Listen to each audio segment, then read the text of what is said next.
Welcome friends, আজকে আমরা শুরু করতে চলেছি ক্লাস 12 এর অ্যালকোহল পার্ট, অ্যালকোহলের দ্বিতীয় পার্ট। এই পার্টে আমরা আলোচনা করব অ্যালকোহলের বিভিন্ন ধরনের বিক্রিয়া, রাসায়নিক বিক্রিয়া। প্রথমে আসছি আমরা অ্যালকোহলের সঙ্গে যদি আমরা মেটাল সোডিয়াম, পটাশিয়াম বা ম্যাগনেসিয়াম, ক্যালসিয়ামের বিক্রিয়া করা হয় তাহলে কি উৎপন্ন হবে। তাহলে যদি ধরা হয় আমার একটা অ্যালকোহল কি সাধারণ সংকেত ROH, সাধারণ সংকেত, এর সঙ্গে যদি আমাদের একটা মেটাল দেওয়া হয়, দুন মেটাল দেওয়া হলো, উৎপন্ন হয় কিনা দুগুণু ROM, ধাতব মেটাল, প্লাস কি উৎপন্ন হলো একটা H2 গ্যাস উৎপন্ন হলো। এই এমিক্যালটা আমরা কি বললাম, সোডিয়াম, পটাশিয়াম, ম্যাগনেসিয়াম, ক্যালসিয়াম। তাহলে এভাবে যদি আমরা মিথানলকে যদি CH3OH মিথানল, একে যদি আমরা ধাতব সোডিয়াম দিই তাহলে উৎপন্ন হবে কিনা CH3O- Na প্লাস, প্লাস কি না H2, নেক্সট CH3CH2OH, একে যদি ধাতব NO দেওয়া হয় তাহলে উৎপন্ন হবে কি CH3CH2O- Na plus, plus H2 gas. তার মানে এখান থেকে বলা যায় যে ইথানল ধাতব সোডিয়ামের সঙ্গে বিক্রিয়া করে বলে ধাতব সোডিয়াম দ্বারা ইথানলকে কি শুষ্ক করা যায় না, ধাতব সোডিয়াম দ্বারা ইথানলকে শুষ্ক করা যায় না। এবার যদি আমরা আসি, এটা আমাদের কি সিম্পল রিয়াকশন, যে কার সঙ্গে অ্যালকোহলের সঙ্গে মেটাল, ধাতব মেটালের রিয়াকশন। এরপর আমরা আসি না গিগনাইট বিকারের সঙ্গে যদি অ্যালকোহলের বিক্রিয়া করা হয়, গিগনাইট বিকারের সঙ্গে যদি অ্যালকোহলের বিক্রিয়া করেন তাহলে কি উৎপন্ন হবে,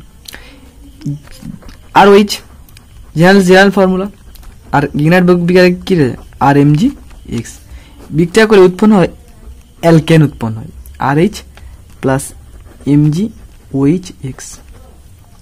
তাহলে একটা অ্যালকোহল নেওয়া হলো কিনা মিথানল CH3OH, একে যদি আমরা কি গিগনাইট বিকারে মিথাইল ম্যাগনেসিয়াম ব্রোমাইড নেওয়া হয় তাহলে এটা আমাদের কি হয় প্লাস থাকে, এটা কি মাইনাস। তাহলে এখান থেকে কি হয়, এই যে ওই OH এর Hটা তুলে নিয়ে উৎপন্ন করে কিনা CH4 অ্যালকেন প্লাস MgOCH3Br, এটা উৎপন্ন করে। একইভাবে যদি আমাদের মিথানলের জায়গায় আমরা যদি ইথানল নিই CH3CH2OH তাহলে কি উৎপন্ন হবে না ইথেন উৎপন্ন হবে, ইথেন না সেই একই। যদি এখানে আমরা ইথাইল ম্যাগনেসিয়াম ব্রোমাইড নিই CH3CH2MgBr, তখন কি হবে এখান থেকে একটা হাইড্রোজেন তুলে নিলে কি হতে হবে না CH3 single bond CH3 plus MgOC2H5Br, এটা উৎপন্ন হবে।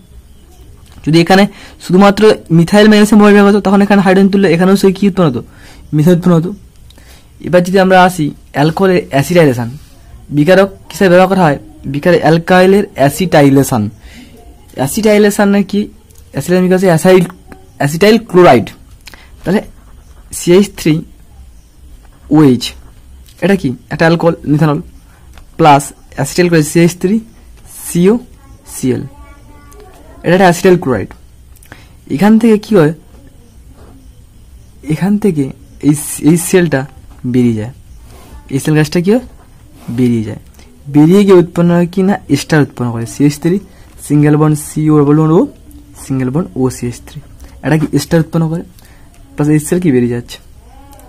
তাহলে এখানে যদি ইথানল নেওয়া হয়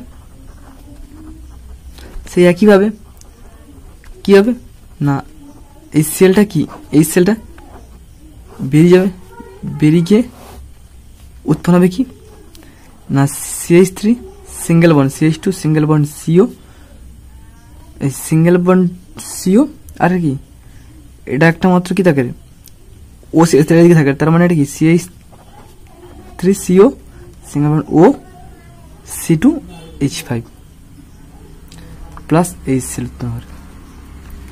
ওকে, আর যদি এই অ্যাসিটাইলেশন আরেকটা বিক্রিয়া ব্যবহার করা হয় সেটা হচ্ছে অ্যাসিটিক অ্যানহাইড্রাইড কিভাবে ব্যবহার করা হয়, অ্যাসিটিক অ্যানহাইড হচ্ছে CH3COCH3, এটা হচ্ছে অ্যাসিটিক অ্যানহাইড্রাইড। এখানে যদি ইথানল দেওয়া হয় তাহলে এখান থেকে টোটালটাই কি বেরোয়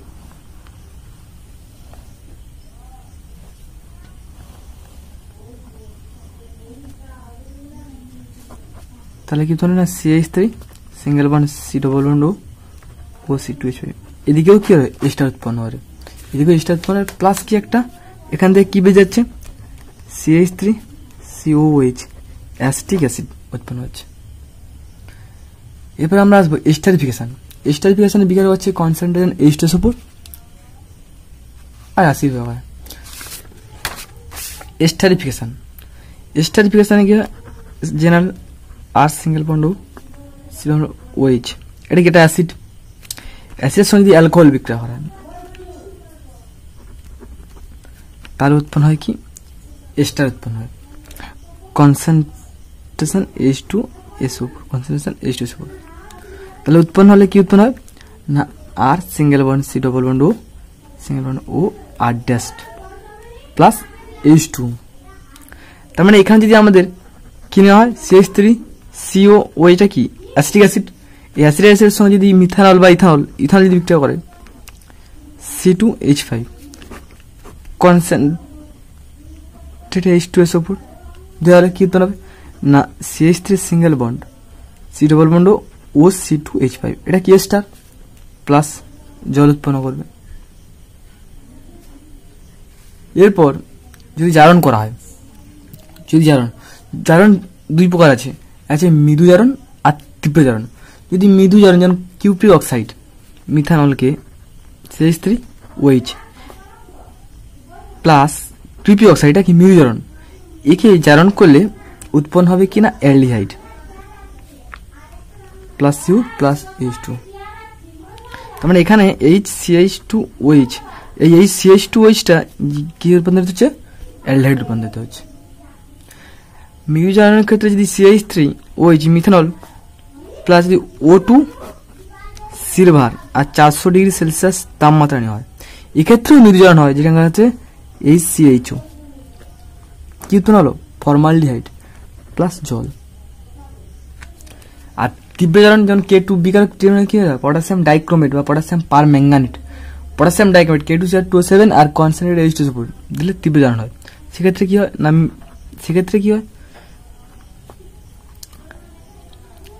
CH2OH, তাহলে এটা কি মিথানল, তো মিথানল, একে যদি আমরা K2CR2O7 আর কি গাঢ় H2SO উপর নেওয়া হয়, জারণ করা হয়, তার উৎপন্ন হয় কি না HCHO ফর্মালডিহাইড।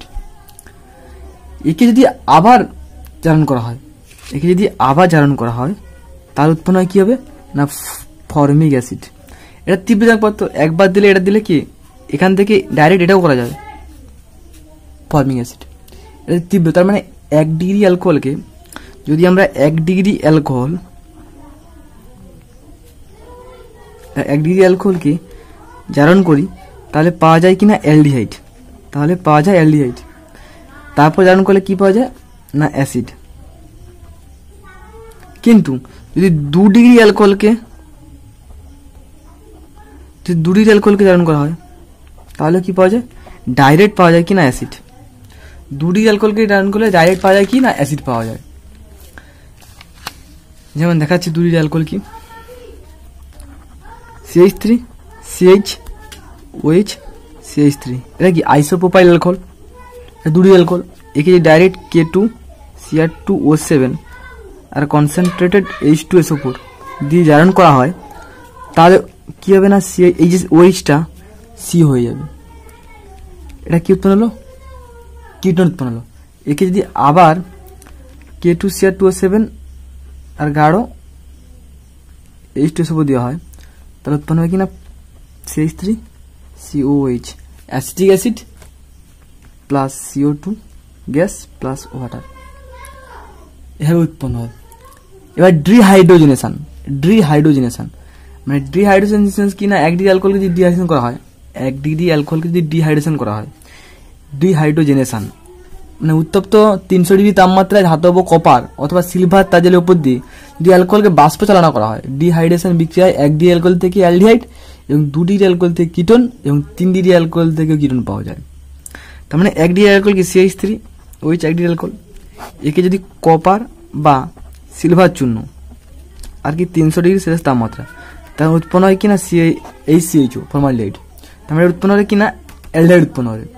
আর 2 degree alcohol CH3 single bond CHOH CH3, একে করলে কি হয়, একে কপার বা Ag চূর্ণ আর 300 ডিগ্রি সেলসিয়াস তাপমাত্রা, একে করলে উৎপন্ন হয় কিনা CH3 single bond C double bond O CH3 মানে অ্যাসকিরন মানে কিরণ পাওয়া যায় প্লাস H2 গ্যাস উৎপন্ন হচ্ছে। আর 3 ডিগ্রি অ্যালকোহল যদি উৎপন্ন করা হয় তাহলে কি পাওয়া যাবে না অ্যালকেন পাওয়া যাবে। 3 ডিগ্রি অ্যালকোহল এক্সাম্পল দিলাম, 3 ডিগ্রি অ্যালকোহল টারসারি বিউটাইল অ্যালকোহল মানে কি CH3 সিঙ্গেল বন্ড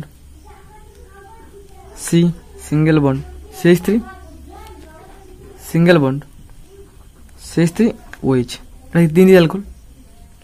এই 3 ডিগ্রি অ্যালকোহলকে যদি কপার চূর্ণ বা Ag চূর্ণ দিয়ে 300 ডিগ্রি সেলসিয়াস তাপমাত্রা তৈরি করা হয় তখন কি হয় না CH3 single bond CH3 double bond CH2 মানে কি উৎপন্ন হবে 2 মিথাইল প্রোপিন মানে এটা কি অ্যালকিন উৎপন্ন হবে প্লাস জল উৎপন্ন হচ্ছে। আর আমরা ফসফরাস হ্যালাইড আর থায়োনিল ক্লোরাইড আগে থেকে দেখেছি কি না, যদি ROH কে PCl5 দিই ফসফরাস হ্যালাইড তা উৎপন্ন হয় কিনা RCl plus POCl3 plus HCl। এটা জেনারেল ফর্মুলা আছে, কি হবে ধরো R সিঙ্গেল বন্ড ও H আর এখানে PCl3 ব্যবহার করে PCl5 ব্যবহার করে, তাই তো? তাহলে এটাকে POCl3 আর দিয়ে কি Cl এভাবে ব্যবহার করলে এভাবে কেটে দিলে কি হবে তোমার, তাহলে এটা একটা কি RCl আর এটা কি হবে PCl5 তাহলে কি হবে POCl3 আর কি হবে HCl এভাবে তো না। তার মানে যদি একে আমরা SO2 দ্বারা করি SOCl2 তার মানে CH3 CH2 OH একে যদি আমরা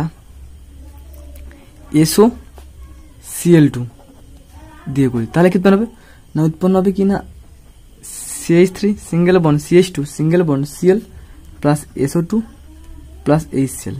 এটাও কিরকম রিঅ্যাকশন না CH3 single bond CH2 single bond O single bond H, তার মানে SO এদিকে Cl আর এদিকে Cl, তাই ভেঙে গেলে কি উৎপন্ন হবে একটা কি CH3 CH2 Cl alkyl hide উৎপন্ন হলো, আর এটা কিনা SO2 আর এটা কিনা HCl, বুঝা গেছে? তার মানে এটা ফসফরাস হ্যালাইড এবং থায়োনিল ক্লোরাইডের সঙ্গে বিক্রিয়া এভাবে সম্পন্ন হয়। এবার যদি আমরা অ্যালকোহলের বিজারণের কথা আসি, অ্যালকোহলের বিজারণ যেমন CH3OH অ্যালকোহলের বিজারণ কি দ্বারা করা হবে, বিকারক হিসাবে লাল ফসফরাস আর HI, লাল ফসফরাস আর HI যা যদি বিজারণ করা হয় তখন অ্যালকোহলটা কি হয় অ্যালকেনে রূপান্তরিত হয়, বুঝা গেছে? অ্যালকোহলটা অ্যালকেনে রূপান্তরিত করা হয় এভাবে অনেকগুলো বিক্রিয়া। এবার আমরা আসবো অ্যালকোহলের নিরোধন। না অ্যালকোহল বাষ্পকে যদি 200 ডিগ্রি টেম্পারেচার উত্তপ্ত করে Al2O3 উপর দিয়ে অ্যালুমিনিয়াম অক্সাইডের উপর দিয়ে চালনা করলে ইথার পাওয়া যায়, কিন্তু টেম্পারেচার যদি বাড়ানো হয় 350 ডিগ্রি টেম্পারেচার করা হয় তখন কি পাওয়া যায় না অ্যালকিন পাওয়া যায়। তার মানে CH3 CH2OH একে Al2O3 আর 200 ডিগ্রি সেলসিয়াস তাপমাত্রা, আর এটা কিনা Al2O3 আর 350 ডিগ্রি তাপমাত্রা যদি কম থাকে তখন পাওয়া যাচ্ছে কিনা ether CH3 CH2 single bond O CH2 diethyl ether পাওয়া যাবে। আর যখন তাপমাত্রা বাড়িতে হয়ে গেছে তখন কি পাওয়া যাচ্ছে CH2 ডাবল বন্ড CH2 মানে কি ইথিলিন পাওয়া যাবে ডাইমিথাইল ইথার। তার মানে যারা অ্যালকোহলের নিরোধন করলে Al2O3 দ্বারা প্রথমে কি করে কম টেম্পারেচারে ইথার উৎপন্ন হবে, টেম্পারেচার যা বাড়ানো হচ্ছে তখন উৎপন্ন হচ্ছে কি আমাদের না অ্যালকিন উৎপন্ন হচ্ছে। যদি গাঢ় H2SO4 দ্বারা নিরোধন করা হয় তখন কি উৎপন্ন হবে, যদি গাঢ় H2SO4 দ্বারা নিরোধন করা হয় তখন কি হবে একইভাবে দেখাচ্ছি না CH3 single bond CH2 single bond OH গাঢ় H2SO4 টেম্পারেচার যদি 100 থেকে 140 ডিগ্রি তাপমাত্রা নেওয়া হয়, আর এটা কি ওই গাঢ় H2SO4 আর টেম্পারেচার হচ্ছে কিনা বেশি লাগা যায় 170 থেকে 180 ডিগ্রি সেলসিয়াস তাপমাত্রা। এক্ষেত্রেও সেম টেম্পারেচার যদি বাড়াই তাহলে উৎপন্ন হবে কিনা অ্যালকিন, আর কম থাকলে কি উৎপন্ন হবে CH3 single bond CH2 single bond O single bond CH2 single bond CH3 diethyl ether উৎপন্ন হবে। এগুলো হচ্ছে আমাদের কি অ্যালকোহলের টোটাল বিক্রিয়া। তোমরা এর মধ্যেই পড়বে, এর মধ্যেই তোমাদের এক্সামে পড়বে। ওকে।